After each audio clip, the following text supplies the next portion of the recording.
Sala de Prensa Blue.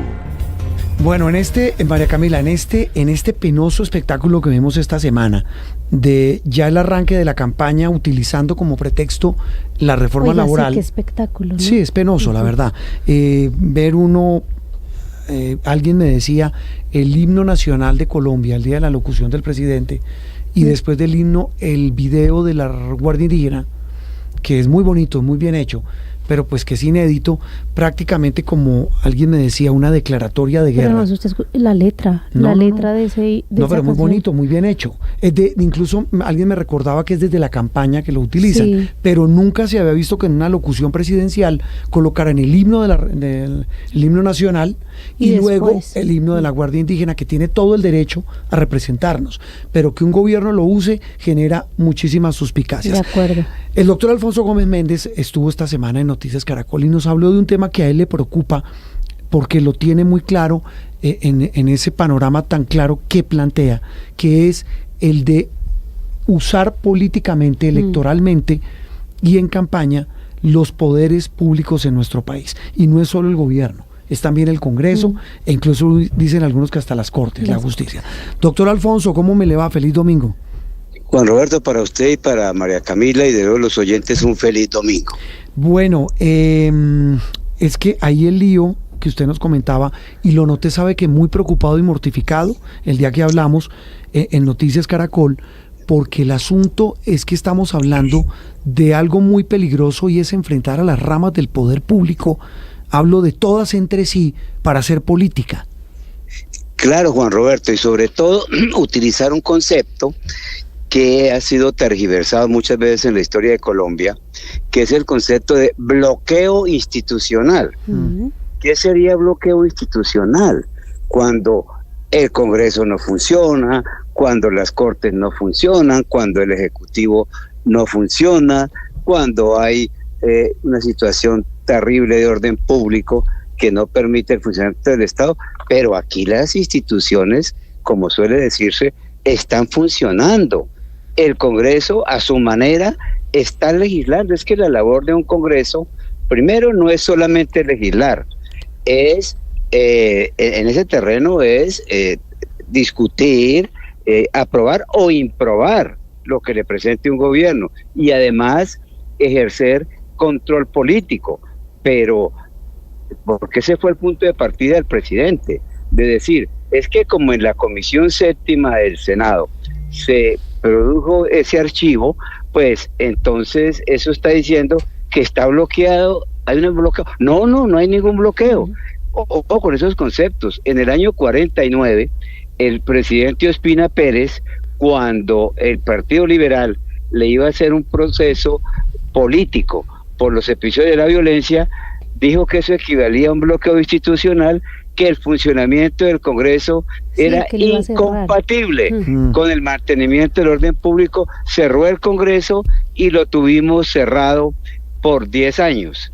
Y algo que no es muy popular decirlo, pero en el año 90 también se dijo que había un bloqueo institucional porque la Corte Suprema en 2 oportunidades no había aprobado 2 reformas constitucionales y porque se habían presentado dificultades en la aprobación de otro. Por decreto de estado de sitio, entonces generamos un proceso constituyente, que creo que eso es lo que en el fondo debe estar pensando el presidente Petro, que debe tener asesores históricos sobre lo que ha pasado anteriormente. Eso como punto de partida, Juan Roberto, pero esos mecanismos de participación popular, pues mire, no se pueden utilizar para tratar de presionar a las demás ramas del poder público.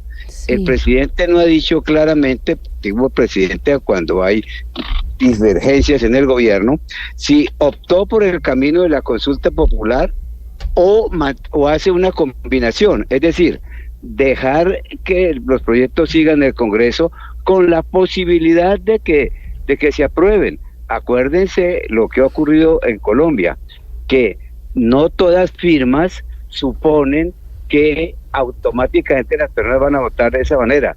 El ejemplo más claro lo tengo en mi memoria, fue cuando se estaba discutiendo la reelección del presidente Uribe.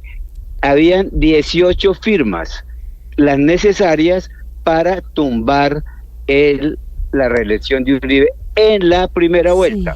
Y en una noche, al estilo Copperfield, desaparecieron 2 votos, los de Gidis Medina y Teodolindo Avendaño, con los métodos que conocemos. Sí, Jaudine, el método Jaudine. Puede pasar. Sí. Doctor Méndez, a mí me sorprendió mucho, quería preguntarle, su columna de esta semana usted la escribió antes de que se anunciara lo de la consulta, ¿cierto? Antes, sí, porque yo escribo el borrador de la columna poder el de lunes. futurólogo, ¿no? Y el lunes y la mando al Tiempo. Sí, usted sale todos los martes. Y usted cuando la escribió, doctor Alfonso, pues entendía... Pero tengo que mandarlo, ustedes con... Sí, pero con mire... 24 horas de antelación. Claro, es que le iba a decir eso, con ese tiempo de anticipación y casi que pronosticando lo que venía, el asunto es que terminan unos y otros jugando con fuego. Sí, porque puede ser un cañazo, pero un cañazo que le puede salir mal. Mire, ¿por qué? ¿Por qué le puede salir mal a Petro?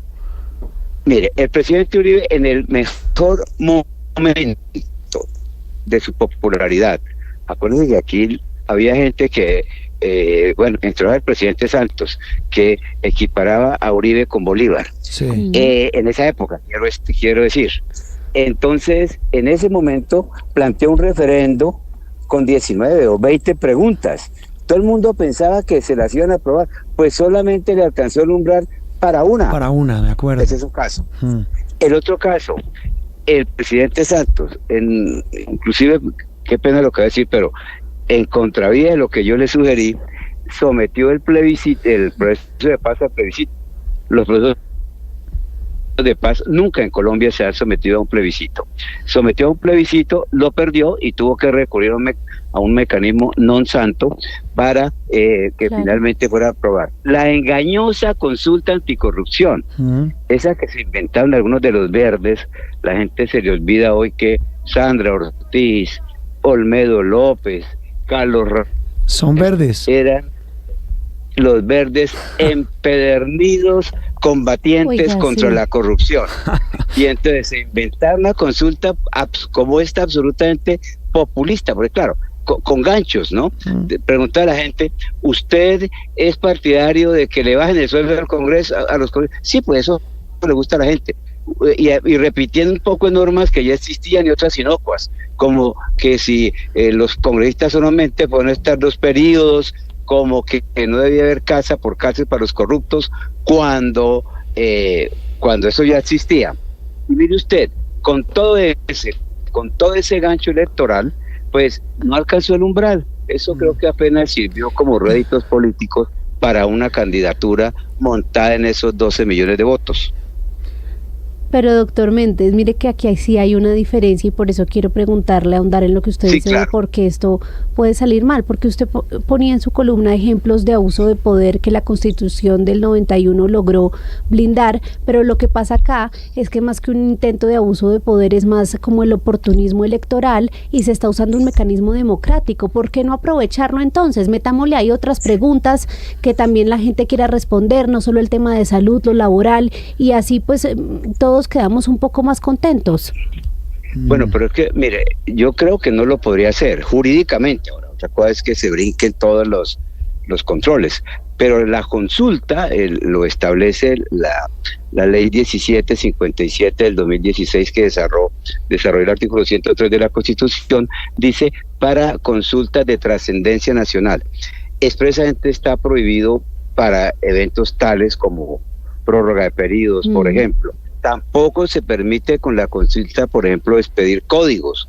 Es decir, que se crea que a través de una consulta la actual reforma va a ser aprobada. No, lo que la consulta dice es una pregunta muy puntual. Por ejemplo, ¿usted es partidario de que la jornada laboral vaya hasta tal hora? Eso sí se puede hacer. Sí, que vuelva al Congreso. Claro, pero no todo el texto. Y eso es como una orden al Congreso para que legisle. Pero pero no se puede utilizar tampoco la consulta para todo. Ahora, lo que sí se puede aprovechar es políticamente, en eso coincido con usted en la pregunta, que es como la agitación que eso genera, porque claro, aquí hay que hacer campaña. Bueno, recordemos además que la anticorrupción costó 350.000 millones, he oído decir que esta cuesta como el doble, pero lo que puede hacer, aprovechar eso. Alguien dijo que por la misma época puede haber la consulta entre el pacto histórico, entonces... Claro, hace campaña por su partido, claro. Eso sí puede ser posible, que la usen para agitar políticamente, para calentar, por decirlo así, en una época fría, la consulta al interior del pacto histórico. Pero que eso sirva, miren, entre otras cosas, miren las cosas de la ironía de la historia. Ahora se habla de la importancia de que se paguen las horas extras, que se paguen los dominicales. ¿Sabe cuándo hubo salario triple en Colombia? Durante la administración de Guillermo León Valencia, el abuelo de Paloma. Sí. El decreto 2351 del 65, sin consulta, se hizo por un decreto de estado de sitio.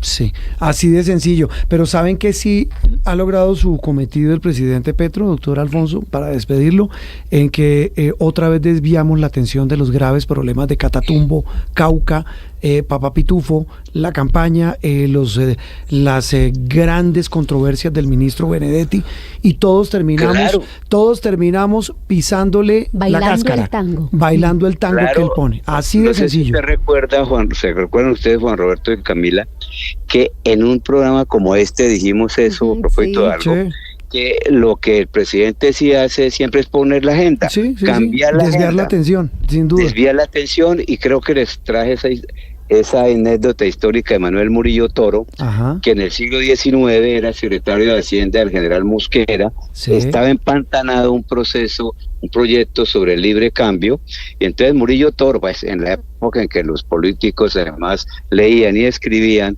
escribió un artículo en un periódico de la época sosteniendo la tesis de que San Pedro nunca había estado en Roma.